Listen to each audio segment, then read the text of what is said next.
My name is Faiz Akhtar from CCU School.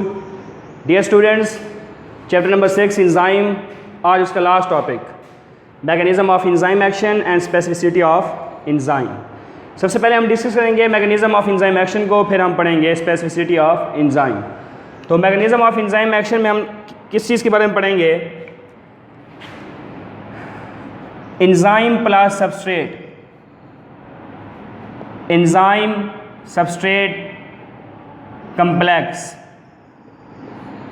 Enzyme plus product. अब इसका मतलब क्या है कि एंजाइम जो है उसकी जो है ना कि एक स्पेसिफिक साइट होती है, एक ख़ास जगह होती है जिसको हम नाम देते हैं एक्टिव साइट। उस एक्टिव साइट पर जो है ना कि सबस्ट्रेट आके जुड़ता है। एंजाइम और सबस्ट्रेट को क्या करता है, या फिर जो है इससे पहले कि एंजाइम और सबस्ट्रेट आपस में मिले हुए हैं जिसको हम नाम दे रहे हैं एंजाइम सबस्ट्रेट कम्प्लेक्स। फिर उसके बाद जो है ना कि एंजाइम और सबस्ट्रेट को कन्वर्ट कर देगा प्रोडक्ट के अंदर। जब प्रोडक्ट के अंदर सबस्ट्रेट कन्वर्ट हो जाएगा फिर वो उसके बाद जो है ना कि खुद जो है ना कि वो मतलब साइड पे हो जाएगा, रिएक्शन में पार्टिसिपेट नहीं करेगा। जस्ट इसका काम होता है रिएक्शन को स्पीड अप कर देना। प्रोडक्ट बना के फिर उसके बाद ये वापस चला जाता है, समझ लें आप। तो एंजाइम सबस्ट्रेट ये मिलेंगे आपस में, उसके बाद एंजाइम सबस्ट्रेट कम्प्लेक्स बन जाएगा। एंजाइम सबस्ट्रेट कम्प्लेक्स बनने के बाद एंजाइम और सबस्ट्रेट कन्वर्ट कर देगा प्रोडक्ट के अंदर, फिर उसके बाद प्रोडक्ट सेपरेट और उसके बाद एंजाइम भी सेपरेट हो जाएगा। इसके लिए दो किस्म के मॉडल्स पेश किए गए, लॉक एंड की मॉडल, मतलब है कि ताला है चाबी है। स्पेसिफिक की, स्पेसिफिक लॉक। जो भी मतलब लॉक है वो ख़ास लॉक है, उसके लिए स्पेसिफिक ही की होगी। ये नहीं कि लॉक मतलब है कि कोई और है फिर उसके बाद की हम कोई और यूज़ कर सकते हैं, ऐसा काम नहीं होगा।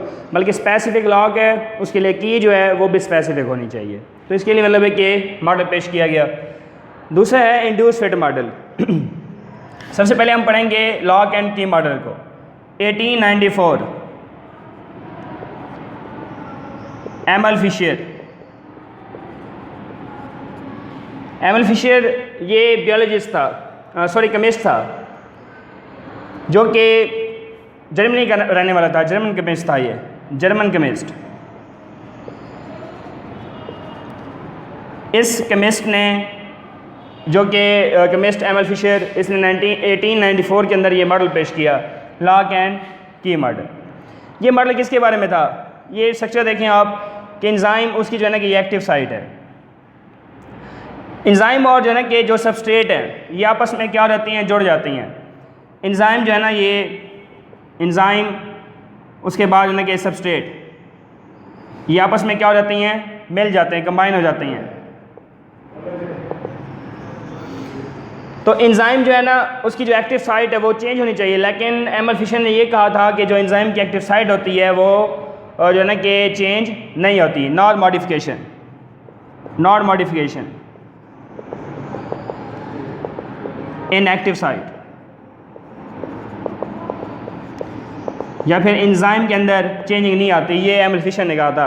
हालांकि देखेंगे एंजाइम और सबस्ट्रेट आपस में अटैच जाते हैं तो शक्ल तो चेंज हो जाती है, शेप चेंज हो जाती है, शेप चेंज द शेप। लेकिन एमल फिशर ने कहा था कि ये शेप चेंज नहीं होती, नो चेंज ऑफ शेप, शक्ल में कोई तब्दीली वाकई नहीं होती।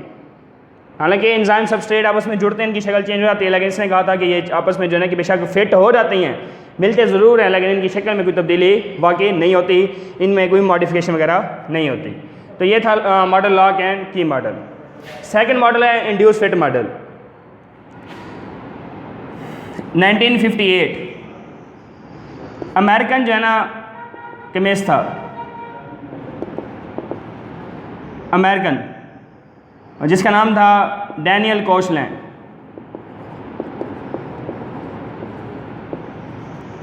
इस जो है ना कि साइंसदान ने जो है ना 1958 के अंदर एक मॉडल पेश किया जिसका नाम था induce fit model. Induce fit model.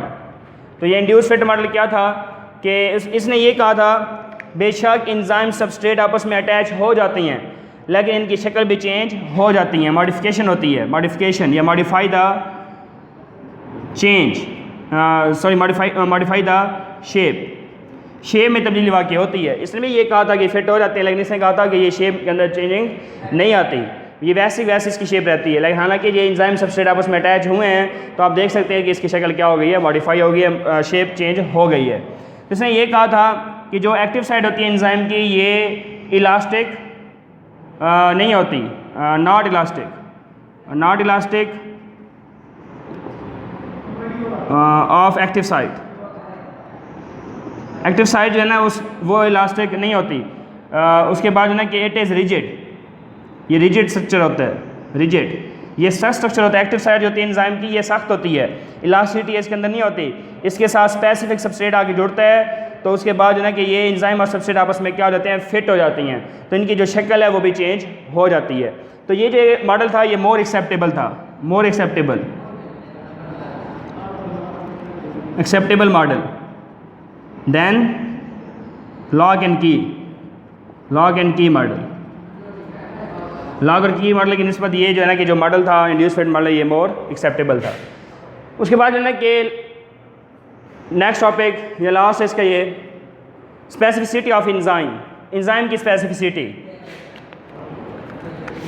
अगर हम नॉन की बात करें कि हम जो है ना कि एंजाइम जो जान चुके हैं अब तक वो हैं तकरीबन मोर देन 2000 से ज़्यादा जो है ना कि एंजाइम जो हैं हम उसके बारे में जानते हैं।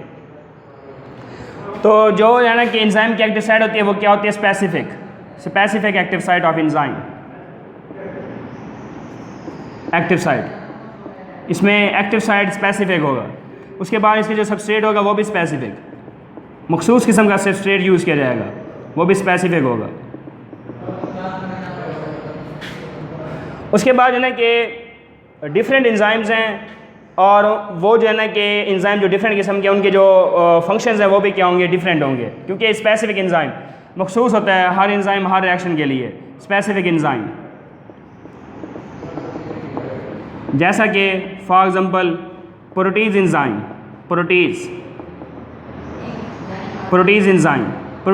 क्या करेगा, ये ब्रेक करता है किसको, पेप्टाइड बॉन्ड को, break the peptide bond in या बिटवीन अमाइनो एसिड्स।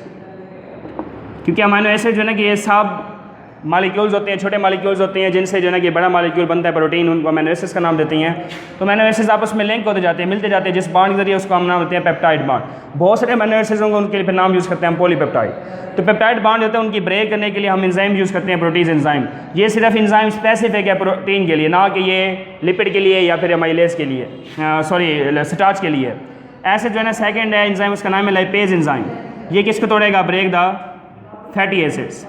तो फैटी एसिड ये सब मालिक्यूल्स होती हैं, छोटे छोटे मालिक्यूल्स होते हैं जिनसे लिपिड के मालिक्यूल्स बनते हैं, लिपिड ये मिलते हैं तो लिपिड। तो फैटी एसिड जो है ना उनके दरमियान जो बॉन्ड होगा, ये फैटी एसिड भी कह सकते हैं। सेकंड हमारे पास पॉइंट है ग्लिसरॉल, क्योंकि फैटी एसिड और ग्लिसरॉल की आपस में अटैचमेंट होती है तो उससे एक बड़ा मालिक्यूल बन जाता है लिपिड वगैरह। तो जो फैटी एसिड या ग्लिसरॉल इनको जो है ना कि ब्रेक कौन करता है, वो लाइपेज एंजाइम।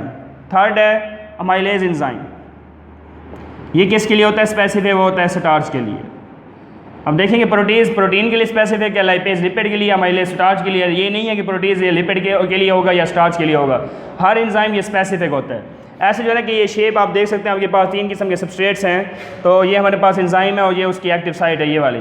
तो इसमें जो है ना कि कौन से जो है ना कि सबस्ट्रेट होगा इन तीनों में से जो कि इसके साथ जो है ना कि ख़ास तौर पर जो आगे फिट हो जाएगा या वो आगे फिक्स हो जाएगा, उनमें इन तीनों में से वो सबस्ट्रेट कौन सा होगा, ये हमारे पास है नंबर 3 सबस्ट्रेट 3 जो है ना ये बिल्कुल जो है ना कि इसकी जो है ना कि शेप वो इसके साथ मिलती जुलती है, तो ये जो है ना कि आके इसमें फिट हो जाएगा। मतलब कि स्पेसिफिक सबस्ट्रेट है, उसके लिए एंजाइम भी स्पेसिफिक है, उसके बाद जो है ना कि उसकी एक्टिव साइट भी ये क्या होगी, स्पेसिफिक होगी। तो ये हमारे पास है स्पेसिफिसिटी ऑफ एंजाइम, और उससे पहले हमने डिस्कस किया मैकेनिज्म ऑफ एंजाइम एक्शन।